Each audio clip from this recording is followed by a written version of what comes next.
Bonjour fidèles abonnés de KKG TV. Les abonnés de KKG TV. KKG vous aime, c'est fort, si grave, parce que sans vous, je ne peux pas avancer. Sans vous, je ne serai pas ici pour présenter cette émission. Donc voilà, bienvenue à l'émission de Qui a brisé, Mettez-moi Izuka, mettez-moi mon Rapassi. Là, j'ai déjà un grand merci à je ne sais pas là, que derrière la caméra, à ma confiance. Je salue aussi Nganga Mounene et Bénédicte, amis. Je salue aussi tous les bébés de mômes, je vous aime bien là. Voilà, le temps de solo, il y a maman qui a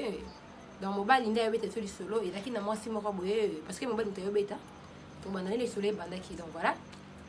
J'ai à moi, tonton Platini Wangi. Tonton m'a bien monté ma Lisa, à moi, donc voilà.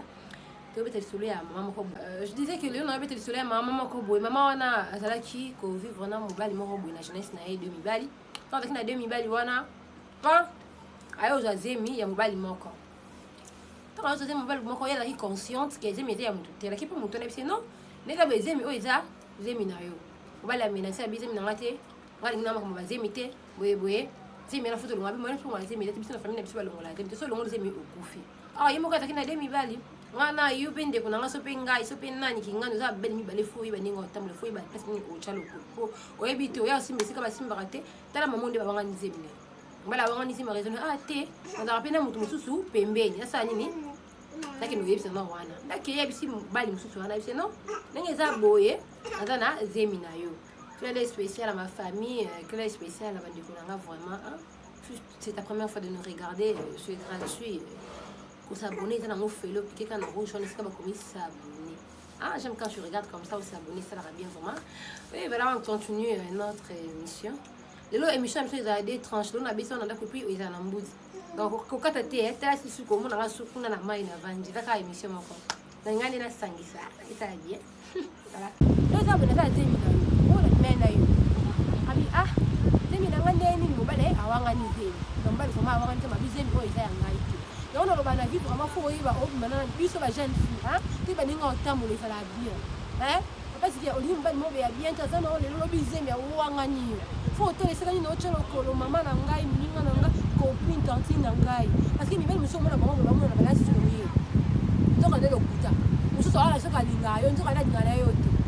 akomi zo la zemi boye awanga ni zemi siko yo telengani alors faut que le siko cha mutu bala na mutu azala moi assurance le ko bien zali vraiment faut ngo mbala bien lokola donc voilà lokola ka bango wana voilà siko yo zemi mbala wanga ni zemi na bino on appelle mobile na musuna ke na sani na conseiller ka zemi ki kuna posisi on appelle quoi dinga ke mingi biso dikambo ya kapa muto dinga te e dikambo muto dinga mingi muto dinga te asani na juka charge wana me les pères mais mwana ibse non dinga za boye atana zemi ndo bo mbali pa boye tasani azu mwana kene mwana koli papa na pe wa kosela zemi wana abali vraiment normal abali bana bala pe ba bote raté ça dit 10 ans passés. Comme mon bali wa kosela mon kolose mi solo wana akenda déjà vina pe za ka ko c'était basi à bota bote belé puis avoir gens qui là pour vivre dans un pays mususu en dehors de la République démocratique du Congo. Donc moi et tombo qui est moi et comme on gagne ma carte nzambe il a bossé ça était là dans ça là non mais moi on a créateur moto éviter les ngolo le bango vraiment non mais merci benga yo ndi oza ne ko ba yo les artistes solo donc voilà c'est quoi yo ne ayo kende zemi pe abota pe atikala pe mbala na bala pe na lobaki wana je disais umeli pe ti e ko arriver papa na kota kende ki aboti banya na allez aye amoni ki akomi na mwa moya bino fona zonga na mosi na kala ba ta na mwana na mo me akomo luka mwana na iti nde ayo ko ba boste ayo tombe na adresse ya famille ya mwasi nde ayo bisi bande kone non il faut kende ko je la rends en angabo le pour y avec na poto oui il ba racine to luka ba recherche no luka mutu boye nde ba moneli pe famille wana ande kone ba ye oh non toza bande ko ya mutu nganzi nde ko na bino alobaka no azaki na zemi ya nde ko tel maintenant abota mwana ye boye ana posa mwana famille lobi nde ko posa mwana bino te mwana zemi bala bi mwana na ye ata mwana ye obenga nde ko na bino ko tuna ye les familles habitent au pesa adresse pour une négociation ça nini abala déjà to boy ko cha confusion na foyer na ye ko de pas bala mobali wana babota pete quand mwana moko wana déjà lo baki ya mobali wana maintenant changer ba moko mwana ya mobali musubo neni pas ne siko pe famille qui est tout nini kona moi ça bino ya solo mwana taka mwana boy ne ngona siko mobala bino makila na nga moi si ba wanga ni te reconnaître que mwana taka mwana ya mutu boy siko yo aye ko bisa mobala tema ke bosi mutu mobala zaka na posa mwana boy de moi ça moni moite bino na bisa mobala nga vérité en tout cas faut que bon mama kamo boité ya bien te en tout cas ndeko moi si soza ni kamo ça ya bien te faut yebisa mutu bozana pour pas être condamné peut-être ça bisa qui pas vendre to éviter so pas bomba qui te éviter on sait pas vraiment te éviter hein je sais déjà j'aime c'est pas ma confiance les qui n'a mon co hein les qui vont tellement poli moi moi bien ma casse Tantine t'aime beaucoup moi me t'aime beaucoup nda bien nga maman mon bébé aussi Teliana la fille de maman Nadine Ndaya maman chérie donc je t'aime beaucoup maman Nadine Ndaya maman ya motema malamu classe spéciale à ma maman chérie mais j'ai mon amour depuis Canada donc vous allez vraiment je te garde là sur profond de mon cœur donc voilà je vous ai ouf ayo bisa mbali na pia ndako vérité pour mbali bana na mina senzo mwana ye famille babi non c'est bon même ça dans ça ben photo comme ça na foyer to ebisa mais moi ça moni moi tabi non je dois avouer ayo so mbali na que non mais d'abord il faut mais d'abord mwana auto za na ikingane za mwana yote na kosaka boye boye non je m'excuse depuis la lingayo si les autres sali sopé ba 20 ayo mwana na 28 ans passé toboko ni moi tout simona mona koli okangena moto boyi sante kama munene te bekwani siko mobali ayo beta sione na kaka je TV sur vos conseils mais c'est pourquoi parce que mbala comprendre te biniso famille na mobimba mobali yebi que non moi no azala mwana na ye banne ko ba camarade parce que toi mwana depuis zemi na libumu hein ta de comme tema makasi ya mama o de ga makamba sali depuis asipote te depuis na libumu amona bota aya bali mwana moi opelo ngaka ya mama bango so ata ki lunga ya mobali bango bate o mwana mobali mususu mais mwana azoka elonga mama ndami ni makambo ngisali makambo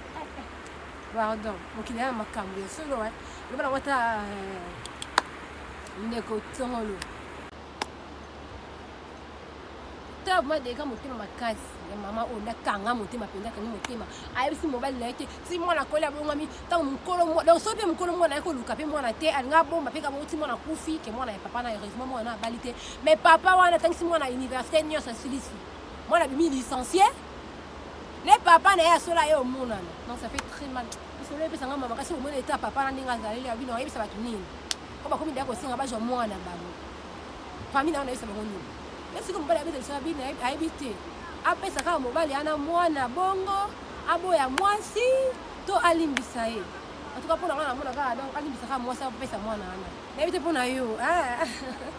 mpona juste kenda mon grand frère mon sang Ribe mwana ngombe mon oncle chéri Robera mwana ngombe Kaluchi Lunga bena mwana ngombe atu yanga ya motema vraiment nayebite obenga na opesa conseil na bo conseil na mama o beaucoup c'est notre papa au plutôt parce que papa au azan état mode donc éviter les amis parce que aïe bâti moi on a beaucoup là éviter quand moi et subitement moi on a pris 28 ans moi c'est ma classe à dépenser déjà on a collé comment on appelle misala après oh yene moi hein en tout cas appelez vraiment contactez nous écrivez partagez la vidéo partagez aussi lien et comme la battu parce que bah des bango pe ba idée za na mutu wa ni tango sali kamulo ba dake lobi no sande parce que yo ba ka le lobi te lobi o sande ni baneni comme on va bopenza basonia boto éviter vraiment éviter voilà nous sommes vraiment à la fin de cette émission je sais pas mais qu'on a pas bien gars elle est à mode sac pour ceux qui sac ba bien dans la kinga ça te mi ba makasi ana mi ba tu peux la question pour la fait là ba bien hôtel donc voilà merci beaucoup merci na ba